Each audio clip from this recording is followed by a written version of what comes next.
The Masque of the Red Death. The Red Death had long devastated the country. No pestilence had ever been so fatal or so hideous.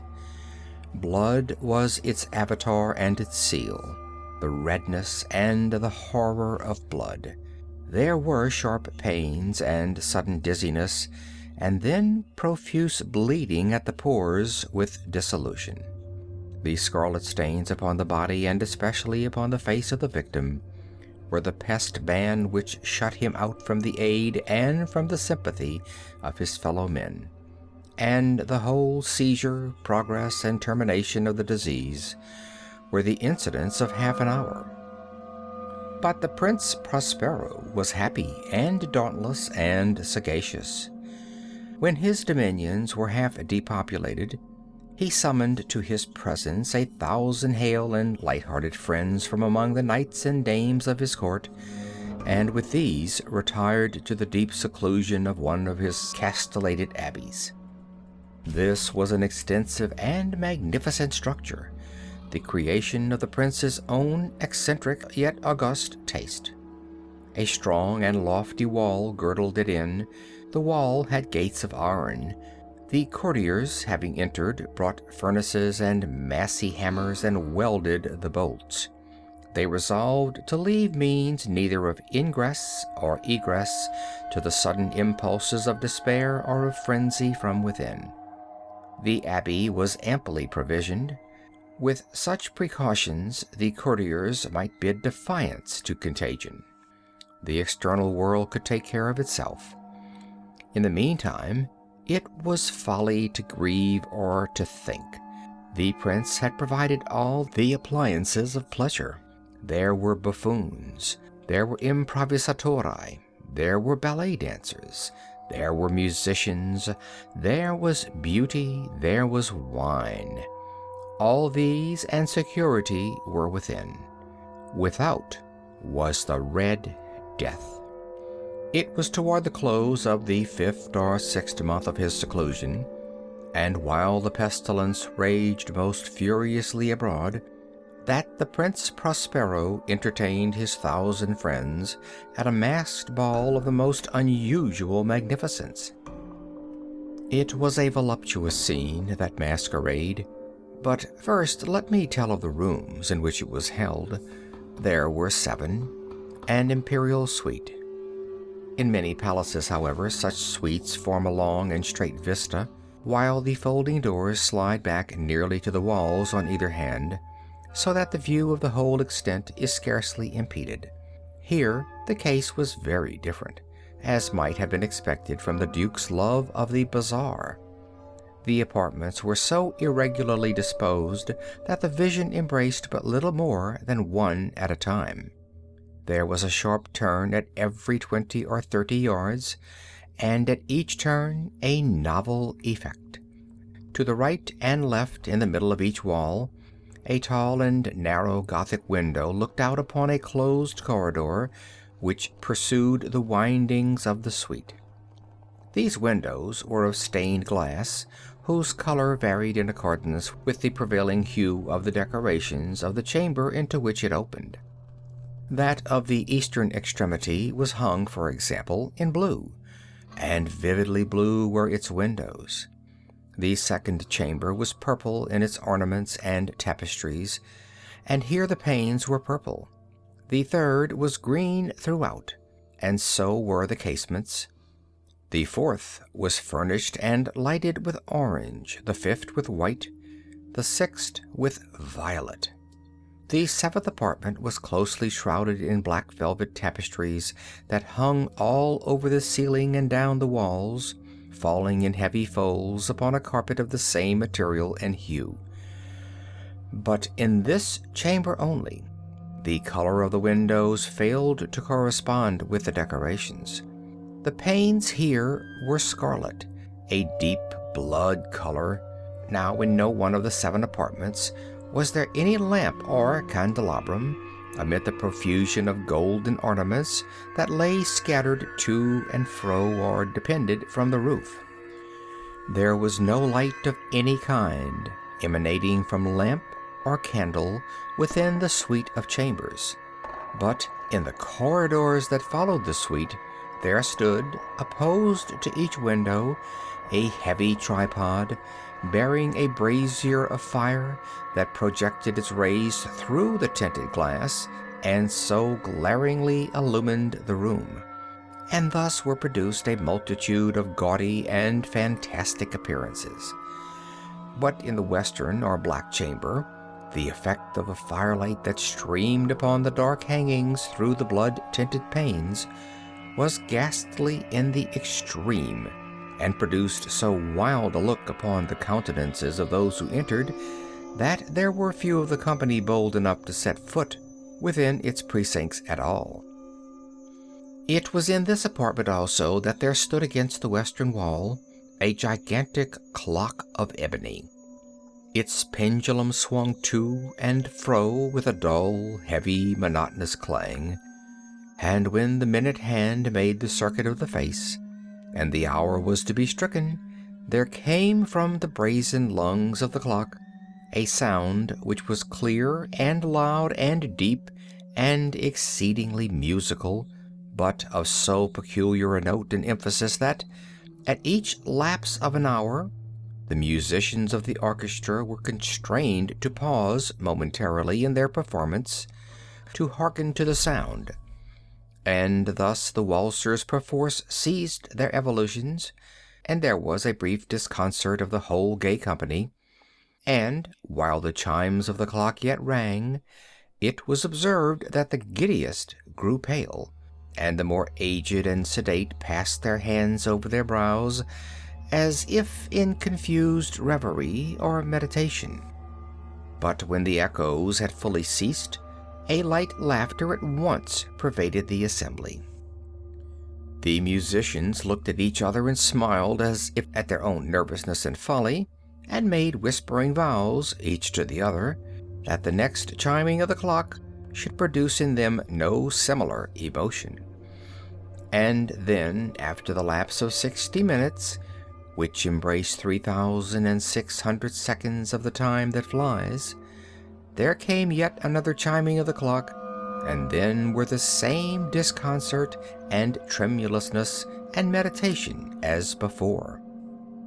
But in spite of these things, it was a gay and magnificent revel. The tastes of the Duke were peculiar. He had a fine eye for colors and effects. He disregarded the decora of mere fashion. His plans were bold and fiery, and his conceptions glowed with barbaric luster. There are some who would have thought him mad. His followers felt that he was not. It was necessary to hear and see and touch him to be sure that he was not. He had directed, in great part, the movable embellishments of the 7 chambers upon occasion of this great fete, and it was his own guiding taste which had given character to the masqueraders. Be sure they were grotesque. There were much glare and glitter and piquancy and phantasm, much of what has been seen since in Hernani. There were arabesque figures with unsuited limbs and appointments. There were delirious fancies such as the madman fashions.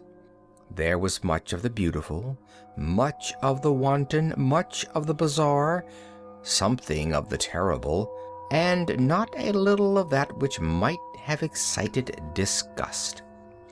To and fro in the 7 chambers there stalked, in fact, a multitude of dreams. And these, the dreams, writhed in and about, taking hue from the rooms, and causing the wild music of the orchestra to seem as the echo of their steps. And anon there came the ebony clock which stands in the hall of the velvet. And then for a moment all is still, and all is silent, save the voice of the clock. The dreams are stiff frozen as they stand, but the echoes of the chime die away, they have endured but an instant, and a light, half-subdued laughter floats after them as they depart. And now again the music swells, and the dreams live and writhe to and fro more merrily than ever, taking hue from the many tinted windows through which stream the rays from the tripods. But to the chamber which lies most westwardly of the seven, there are now none of the maskers who venture, for the night is waning away, and there flows a ruddier light through the blood-colored panes, and the blackness of the sable drapery appalls, and to him whose foot falls upon the sable carpet, there comes from the near clock of ebony a muffled peal more solemnly emphatic than any which reaches their ears who indulge in the more remote gaieties of the other apartments. But these other apartments were densely crowded, and in them beat feverishly the heart of life, and the revel went whirlingly on until at length there commenced the sounding of midnight upon the clock. And then the music ceased, as I have told, and the evolutions of the waltzers were quieted, and there was an uneasy cessation of all things as before. But now there were 12 strokes to be sounded by the bell of the clock, and thus it happened, perhaps, that more of thought crept, with more of time, into the meditations of the thoughtful among those who revelled, and thus, too, it happened perhaps that before the last echoes of the last chime had utterly sunk into silence, there were many individuals in the crowd who had found leisure to become aware of the presence of a masked figure which had arrested the attention of no single individual before. And the rumor of this new presence having spread itself whisperingly around, there arose at length from the whole company a buzz, a murmur, expressive of disapprobation and surprise, then, finally, of terror, of horror, and of disgust.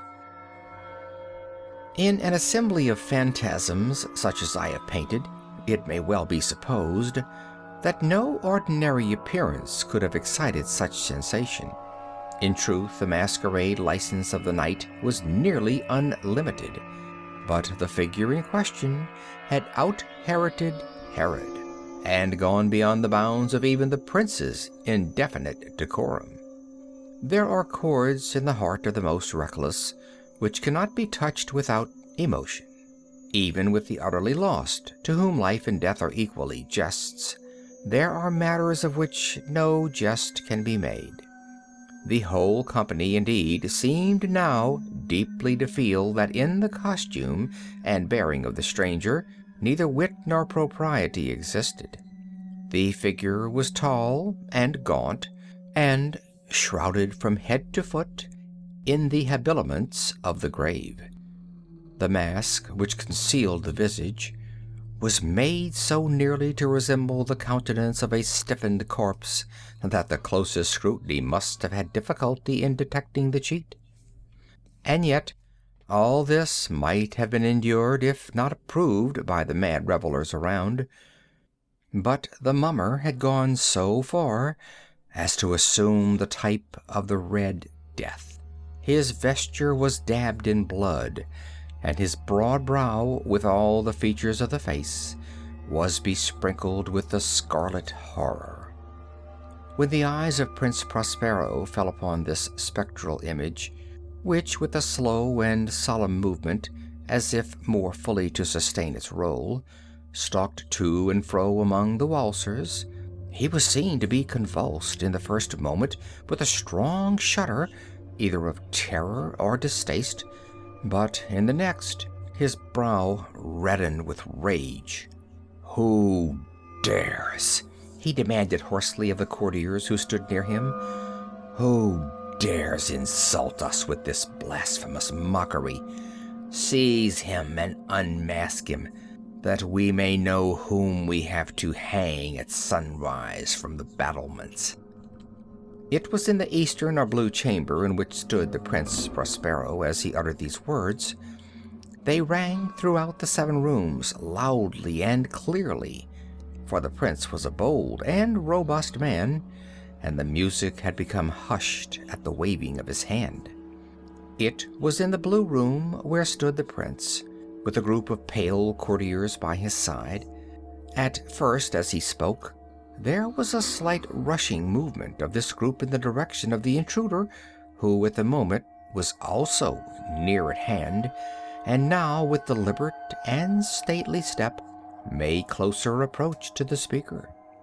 But from a certain nameless awe with which the mad assumptions of the mummer had inspired the whole party, there were found none who put forth hand to seize him, so that, unimpeded, he passed within a yard of the prince's person, and while the vast assembly, as if with one impulse, shrank from the center of the rooms to the walls, he made his way uninterrupted, but with the same solemn and measured step which had distinguished him from the first, through the blue chamber to the purple, through the purple to the green, through the green to the orange, through this again to the white, and even thence to the violet, ere a decided movement had been made to arrest him.